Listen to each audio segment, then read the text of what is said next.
Ken's Wildty with Wild Child, and welcome back to another day of Vlogmas. A little ponytail girl grown up to be a woman, now she's gone in a blink of an eye. She left the suds in a bucket and her clothes hanging out on the line. Come on, Zozo.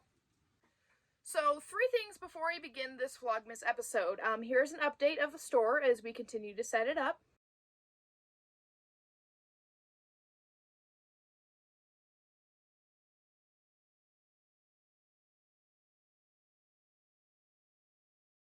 And then here's a couple of clips of me working with Legend after work, because I didn't have a lot of time, so he's all I worked with.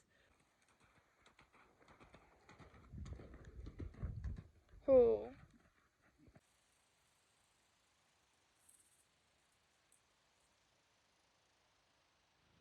And thirdly, I want to provide a trigger warning before we continue this episode. Nothing like too serious, but I will be discussing epilepsy. And for anyone who has struggled with epilepsy or has a friend with epilepsy, some of the stuff we discuss might be disturbing. So I just want to offer a trigger warning before we begin. Within this episode, I thought it would actually be a little bit interesting to discuss with you guys a bit about epilepsy. So a bit of my backstory: I have not been epileptic my whole life. It is not something I have grown up with, not something I've lived with for very long. I've actually only been living with it for a little over a year now. I ended up getting into a really, really bad equine accident, and it almost killed me. And so this caused what's called post-traumatic epilepsy. In other words, epilepsy as a result of a traumatic brain injury. So I am still fairly new to living with epilepsy. And so I do apologize that if you guys are watching this and you do have epilepsy and you might be a little bit more experienced, my terminology may not be the best, so I do apologize. With that being said, I'm going to share with you guys 3 things you can do if you have a friend or family member that has epilepsy, and 3 things you can do as somebody who has epilepsy to make life a little bit easier on yourself, especially around the holidays. Know what to do during a seizure, and this one's super duper important. Typically I have tonic-clonics, and that basically just means that I'm completely passed out. Some people will have different kinds of seizures where they don't fully lose consciousness, but now let's say somebody does lose consciousness and they're having a seizure, right? What are some things you want to do? First off, roll them on their side, because if for some reason they end up vomiting or spitting or something like that, we don't want them choking on them, right? Another big thing: do not stick your hand in their mouth. You know, some people are like, oh, well, what if they bite their teeth? Just don't do it, because then they'll bite your fucking hand off instead. Ask me how I know. I was mortified because someone did that, and I was like, I'm sorry. Do not call an ambulance. Unless the seizure has been going on for longer than 5 minutes, there is no need to call an ambulance. Basically, the biggest thing you want to do when somebody is having a seizure is just make sure they don't hurt themselves. Make sure they don't hit their head on something. Make sure that they are not going to choke on their own vomit or anything like that. But you basically just wait it out. Once they wake up, you can go from there, see what they need, further action from that if there is any. But just make sure they don't hurt themselves while they have a seizure. Don't make a big deal out of a seizure. I have had many, many, many moments where I have a seizure and then all of a sudden it completely ruins the mood for the night. Either people are like, oh, well, let's do something else than what we originally had planned, or, you know, let's not do this, or, oh my God, are you okay? Or maybe, you know, we should cut things short. Don't make a big deal out of it. And if for some reason they end up pissing their pants or biting their tongue, all things that can happen during a seizure, don't make a big deal out of it. Just like look at them and be like, oh shit, you know, is there anything I can do to help? Are you okay? And if the answer to those questions is yes, they're okay, and there's nothing you can do to help, then just carry on with the day.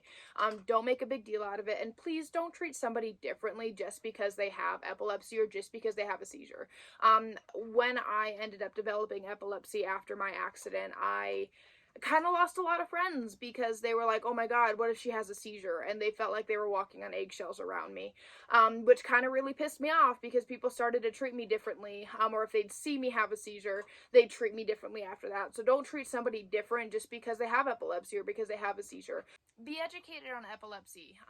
You know, learn about it, the different types of seizures, the different types of medications. See if the individual that you are hanging out with or that you know has some sort of a rescue medication, so that if they do have a seizure, you can help them out with that, right? So educate yourself on epilepsy. Again, you don't want to like make a huge deal about it, but I think one of the biggest things that made a difference to me is when the people in my life who had been with me before the accident actually started educating themselves. So like, oh, okay, so this is what it's like to live with epilepsy.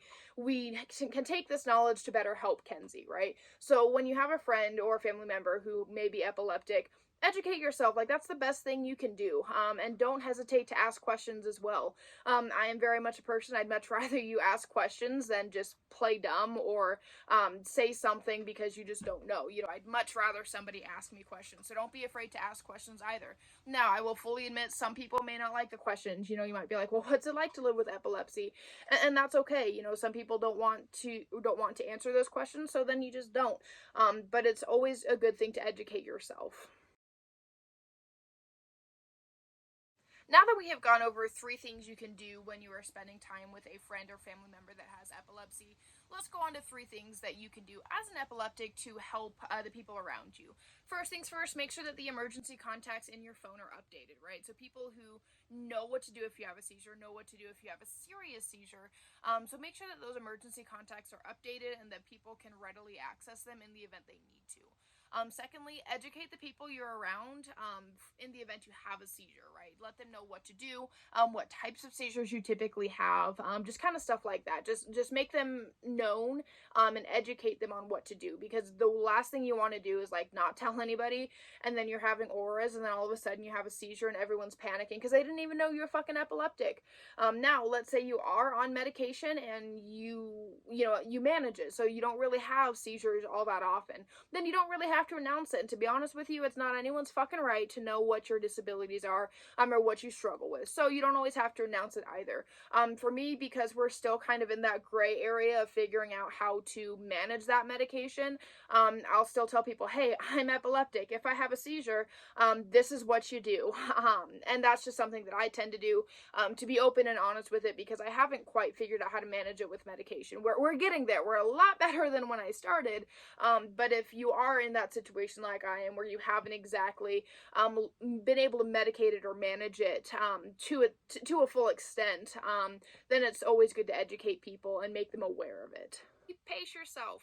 No matter what may cause your seizures, I know flashing lights can cause seizures, stress, alcohol consumption, all of these things can cause seizures. So no matter what may be a trigger for your seizures, pace yourself. Take it easy. If somebody's stressing you the fuck out during the holidays, leave. If you have to take a break for a moment, or you feel an aura, go sit down or lie down for a little bit. Like, just because somebody is related to you by blood, or just because it's the holidays, does not mean that you have to tolerate mistreatment, or that you shouldn't be taking care of yourself any more or less. Because at the end of the day, the holidays are already rough as it is. When you have epilepsy, you have some added concerns to that. So please make sure that you are also pacing yourself and taking care of yourself. So I hope you all enjoyed this Vlogmas episode. And if you have any questions, comments, or concerns, please drop them below. I really want to educate people, help people, and inspire people. But I also know that I don't know everything, because I am still new to living with this. So if you guys have any tips or tricks for me as well, I would gladly accept them. But again, drop anything you have to say in the comments. I'd love to read through them. So don't forget to hit the red subscribe button. Check us out on Facebook, Instagram, our podcast available wherever you listen to podcasts, as well as our merch store. Here's one of our wonderful designs. So definitely check that out as well. All the links to all of that will be in the description. So if you're interested in any of that, or my books, or any of that, you can find it all down below. So stay strong, stay true, stay wild, and we'll see y'all in the next episode of Vlogmas.